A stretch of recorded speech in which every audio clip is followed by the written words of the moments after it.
Окружная администрация провела объезд самовольных строений на территории города Якутска. Были осмотрены объекты, часть из которых должна быть снесена в соответствии с решениями суда. В части других объектов приняты распоряжения окружной администрации. Мы увеличиваем темпы сноса самовольного строительства в разы на будущие года. Эта работа будет системной. То есть мы наведем порядок в строительной отрасли в плане самовольных построек. Это однозначно. Мы будем сносить объекты.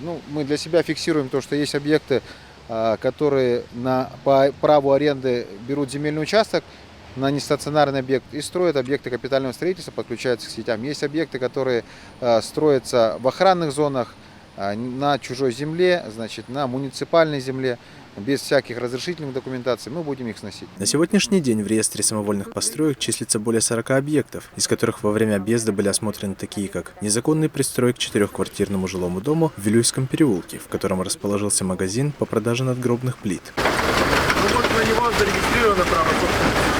По адресу Маяковского, 89/1 Г, к гаражному боксу был незаконно пристроен 3-й этаж. Здание используется в качестве жилого. Также было осмотрено самовольное строение на пересечении улиц Лермонтова и Халтурина. Строительство выходит за пределы земельного участка. То есть под киоск была земля? Да. Не стационарная? Да. Построили объект капитального строительства. На пересечении улиц Кальвица и Богдана Чижика самовольно возведен бар-магазин по торговле разливными напитками. В случае неисполнения нарушителями решений суда снос будет осуществлен городскими властями с последующим возмещением нарушителями затраченных средств из бюджета. Иннокентий Корякин, Азамат Ягасов, Якутск ТВ.